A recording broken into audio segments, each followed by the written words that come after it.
Cancer అనేది ఒక వ్యాధి. ఇది మన శరీరంలో నియంత్రణలేని కణాల వృద్ధి వల్ల వస్తుంది.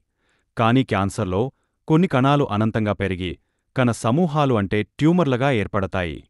క్యాన్సర్ కణాలు సాధారణ కణాల కంటే వేగంగా వృద్ధి చెందుతాయి మరియు చనిపోవుటకు బదులుగా అవి మరింతగా విస్తరిస్తాయి. క్యాన్సర్ జన్యువుల లోపాలు లేదా ఇతర కారకాల ద్వారా వస్తుంది.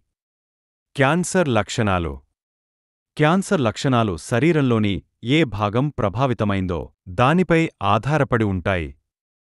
సాధారణ లక్షణాలు: అలసట, బరువు తగ్గడం, చర్మం కింద గడ్డలు లేదా గట్టిపడే ప్రాంతాలు.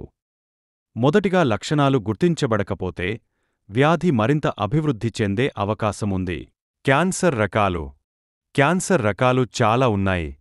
ఉదాహరణకు రొమ్ము క్యాన్సర్, ఊపిరితిత్తుల cancer, colorectal cancer, prostate cancer, గర్భాశయ క్యాన్సర్ మొదలైనవి. క్యాన్సర్ శరీరంలోని ఏ భాగంలోనైనా అభివృద్ధి చెందవచ్చు. స్క్రీనింగ్ పరీక్షలు క్యాన్సర్ను ప్రారంభ దశలో గుర్తించడంలో సహాయపడతాయి.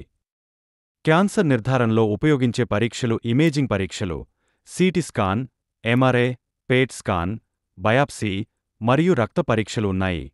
క్యాన్సర్ చికిత్సలో సర్జరీ, కీమోథెరపీ, రేడియేషన్ థెరపీ మరియు ఇమ్యూనోథెరపీ ఉన్నాయి.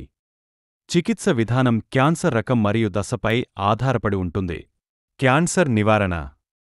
ఆహారపు అలవాట్లు మార్చుకోవడం ద్వారా, వ్యాయామం చేయడం, స్మోకింగ్ మరియు ఆల్కహాల్ చేయకుండా ఉండడం మరియు సన్లైట్ నుంచి రక్షణ తీసుకోవడం ద్వారా క్యాన్సర్ రాకుండా జాగ్రత్త పడవచ్చు.